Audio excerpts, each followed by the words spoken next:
नमस्ते दोस्तों। भारतीय राष्ट्रीय कांग्रेस के अधिवेशनों से हर बार एमटीएस में एक क्वेश्चन आता ही आता है। तो आइए 10 मिनट में सीखते हैं कि किन किन डायमेंशन से क्वेश्चन बनते हैं। 1885 वो तिथि है जिसमें सबसे पहली बार भारतीय राष्ट्रीय कांग्रेस को बनाया गया था। ये बात हम सभी जानते हैं, शुरू से पढ़ते आ रहे हैं कि अचानक से अंग्रेजों के सामने कौन ऐसा शेरदिल था जो अपनी छाती तान के फांसी लगवाने के लिए, गोली खाने के लिए, डंडे खाने के लिए तैयार हो गया। तो वो सबसे पहला ब्रांड, सबसे पहली पार्टी वो थी भारतीय राष्ट्रीय कांग्रेस, जिसने भारत को आजादी मिलने तक यानी 1947 तक डटकर सामना किया अंग्रेजों का।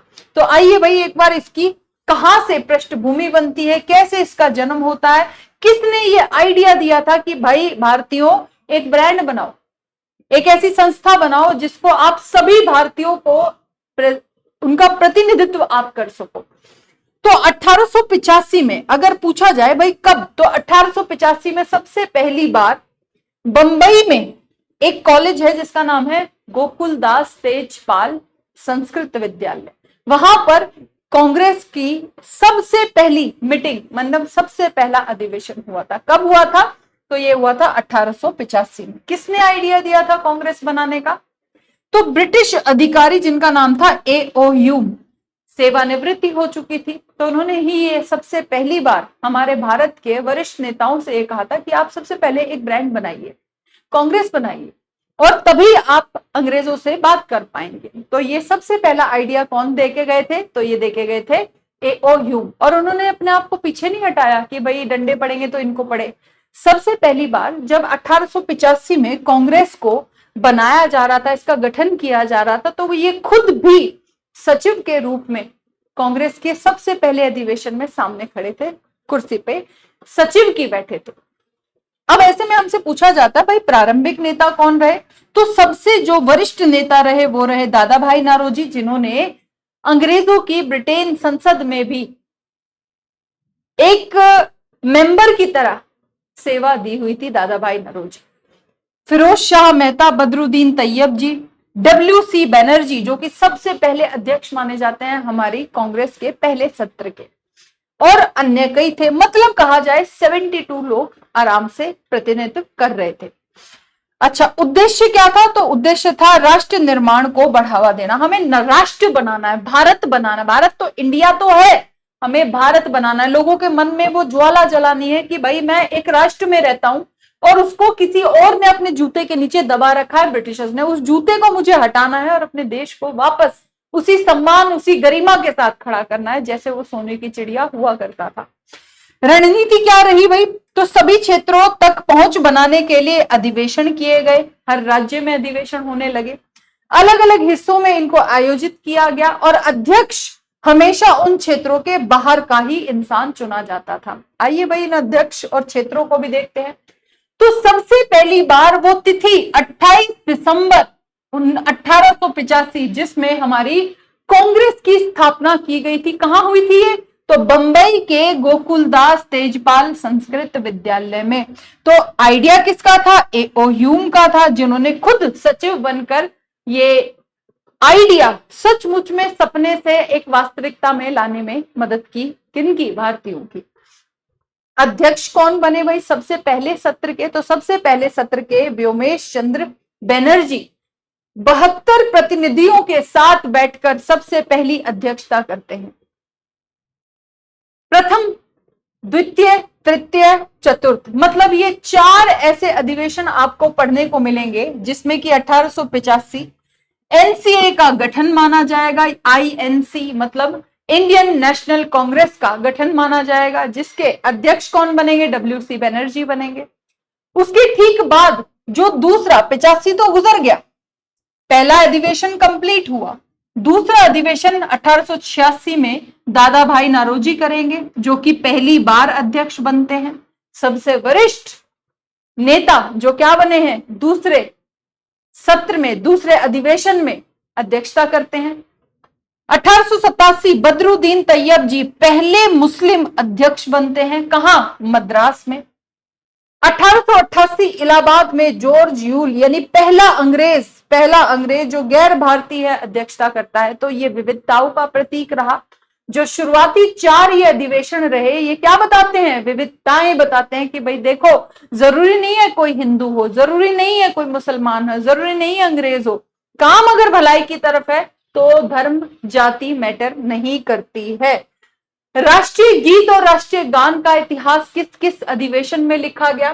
तो 1896 में कलकत्ता में अधिवेशन हुआ, जिसके रहीमतुल्लाह इम्तियानी जी इनके अध्यक्ष रहे, और पहली बार राष्ट्रीय गीत वंदे मातरम गाया गया। 1911 मतलब 1911 में कलकत्ता में ही फिर से एक और अधिवेशन होता है, जिसकी अध्यक्षता बिशन नारायण धर करते हैं, और पहली बार वो समा था जब सब लोगों ने एकजुट सीधे खड़े होकर जन गण मन पहली बार गाया था कलकत्ता अधिवेशन में। राष्ट्रवाद और स्वदेशी आंदोलन इसके ठीक बाद ही शुरू हुए थे। जैसे कि हमें ये बात बहुत अच्छे से पता है कि 1896 में कलकत्ता का अधिवेशन, जिनको रहीमतुल्लाह सिहानी जी के द्वारा अटेंड एज अध्यक्ष किया गया था, यही रविंद्रनाथ टैगोर ने क्या किया था? बनाया था पहले सबसे वंदे मातरम को और गाया था इस अधिवेशन में। बात करते हैं 1899 की, तो लखनऊ में अध्यक्षता करते हैं कौन? रमेश चंद्र दत्त जी, जो कि भू राजस्व जैसे कि स्थायी बंदोबस्त, रैयतवाड़ी, महलवाड़ी, ये जितने भी टैक्स थे, इन सभी भू व्यवस्थाओं के स्थायी निर्धारण की मांग करते हैं कि भाई एक फिक्स टैक्स कर दीजिए आप। अंग्रेजों, फिक्स टैक्स कर दो किसानों के ऊपर, लूटो मत, शोषित मत करो, वो साहूकारों के एक बोझ के नीचे दबते चले जा रहे हैं। 1901 यानी 1901 में कलकत्ता का अधिवेशन होता है, अध्यक्षता करते हैं दिनाशा ई वाचा जी, जो कि गांधी पहली बार इस अधिवेशन में कांग्रेस के मंच पे आए थे। आप कहेंगे गांधी जी तो 1915 में सबसे पहली बार भारत आए थे। अरे वो परमानेंट आए थे, वैसे तो उनका आना जाना लगा रहता था। तो ये वो समय था जिसमें पहली बार भारत में गांधी जी कांग्रेस के मंच पर खड़े हुए। 1905 आता है, बनारस का अधिवेशन होता है, जिसमें अध्यक्षता गोपाल कृष्ण गोखले करते हैं, वेरी उदारवादी नेता कांग्रेस के। सरकार के खिलाफ स्वदेशी आंदोलन का जो औपचारिक घोषणा की थी, वो किसके द्वारा की गई थी? वो की गई थी गोपाल कृष्ण गोखले के द्वारा, यानी अध्यक्ष महोदय ने ही की थी। 1906 मतलब 1906 बंगाल विभाजन हो चुका है, ये वही समय था। आक्रोश भरा हुआ हिंदुओं में, मुसलमानों में, यार तुमने हमारे देश में रहकर हमें ही उखाड़ना शुरू कर दिया, हिंदू मुसलमानों को टकराना शुरू कर दिया। कलकत्ता अधिवेशन होता है, जिसमें दादा भाई नौरोजी फिर से अध्यक्षता का पद संभालते हैं, और स्वराज, बहिष्कार, स्वदेशी और राष्ट्रीय शिक्षा का प्रस्ताव यहां से ही पारित होता है। कांग्रेस का विभाजन, भाई ये भी फेज आना था। 1907 में सूरत में अध्यक्षता कर रहे हैं रास बिहारी घोष, जहां पर कांग्रेस में फूट पड़ती है, नरम दल अलग हो जाता है और गरम दल अलग हो जाता है। इसके बाद सत्र को डिसमिस कर दिया जाता है, और जैसे ही एक बार फिर से लखनऊ अधिवेशन में, जिसकी अध्यक्षता की थी AC मजूमदार जी के द्वारा, यहां गजब का काम क्या होता है कि भाई नरम दल और गरम दल दोनों के दोनों एक साथ दोबारा एक प्लेटफॉर्म पर हाथ मिलाते हैं, पैचअप हो जाता है दोबारा। लखनऊ समझौता हुआ और कांग्रेस और मुस्लिम लीग के बीच राजनीतिक सहमति बनी। मतलब यहां पर डबल नहीं ट्रिपल फायदा हुआ, नरम दल गरम दल एक हुए, साथ ही साथ मुस्लिम लीग का भी साथ मिला, और दोबारा से एकता का सूत्र पिरो लिया गया। भाई बहुत बढ़िया काम हुआ। अब इसमें सबसे महत्वपूर्ण बात क्या हुई थी? 1911 में आ जाइए, थोड़ा सा बीच में आ जाइए। तो 1911 में जो कलकत्ता में अध्यक्षता की गई थी, BN धर के द्वारा की गई थी, और BN धर के सत्र में पहली बार जन गण मन का पाठ किया गया था। याद रखने लायक चीजें हैं, बिल्कुल भूलना नहीं है। हर सत्र में क्या हुआ, किसने अध्यक्षता की, इंपॉर्टेंट काम क्या था, सभी को ध्यान में रखते हुए चलना है। और 1915 में संविधान संशोधन कर चरमपंथियों को वापस लाने का रास्ता भी बनाया गया, और इसमें सबसे बड़ी भूमिका किसने निभाई थी जानते हो? एनी बेसेंट ने और मान्यवर तिलक ने। चलिए भाई आगे बढ़ते हैं। आंदोलन विभाजन का हमने फेस देख लिया कि किस तरह से 1905 में बंगाल में जैसे ही विभाजन का माहौल बना, विभाजन हुआ, तो बनारस में गोपाल कृष्ण गोखले ने किस तरह से अध्यक्षता की कुर्सी संभाली और स्वदेशी आंदोलन का समर्थन कर दिया, ये आंदोलन को आगे बढ़ाओ। 1907 में सूरत में नरम-दल गरम-दल दोनों अलग हो गए, ये हमने जाना। 1916 में फिर से अंबिका चरण मजूमदार जी के द्वारा दोबारा से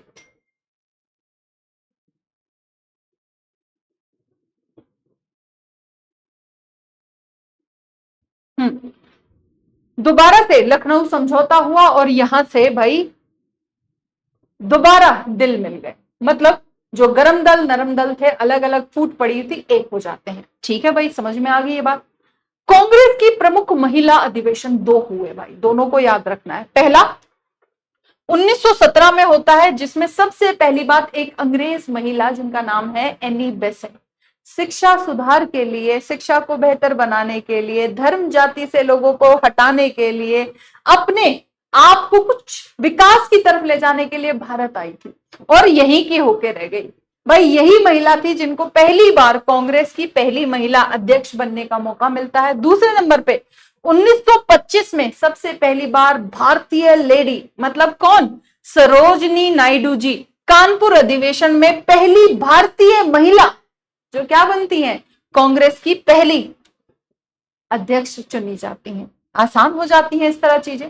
जन आंदोलन का आरंभ कब कब हुआ, तो सबसे पहला जन आंदोलन का प्रारंभ कहां से हुआ था, तो हम सभी जानते हैं सबसे पहली बार 1917 में कलकत्ता में अधिवेशन हुआ था, जिसको एनी बेसेंट जी के द्वारा अध्यक्षता के रूप में संभाला गया था और यहीं से भाई परचम खुला कर दिया था कि अब हम सीधा फ्रंट पे लड़ेंगे, जिसमें कि आप जानते हैं कि सबसे शर्मनाक हरकत जलियांवाला बाग हत्याकांड हुई थी। कब हुई थी, 1919 में हुई थी। और उसी समय पर अमृतसर में मोतीलाल नेहरू यानी जवाहरलाल नेहरू जी के पिताजी के द्वारा अमृतसर में ही अध्यक्षता की गई थी, किसकी, कांग्रेस के अधिवेशन की। विशेषता क्या थी, तो कांग्रेस ने खिलाफत आंदोलन का समर्थन दे दिया था कि भाई अब मुसलमान और हिंदू एक ही मंच से लड़ेंगे, अंग्रेजों का सामना हम मिलकर करेंगे। ठीक है। 1920 में क्या हुआ, कलकत्ता विशेष और नागपुर अधिवेशन होता है, जिसमें महात्मा गांधी ने असहयोग आंदोलन का प्रस्ताव रखा और भाषाई आधार पर समितियों का पुनर्गठन एवं जिन्ना ने यहां पर इंडियन नेशनल कांग्रेस छोड़ दी थी। उन्हें ये लगा था कि भाई ऐसा ना, ऐसा लगता है जैसे कि ये कांग्रेसी जो है ना सिर्फ हिंदुओं का साथ देते हैं, उन्हीं को प्रमोट करना चाहते हैं, इन्हें मुसलमानों की कोई पड़ी नहीं। तो यहां जिन्ना ने क्या किया था, एग्जिट मार दिया।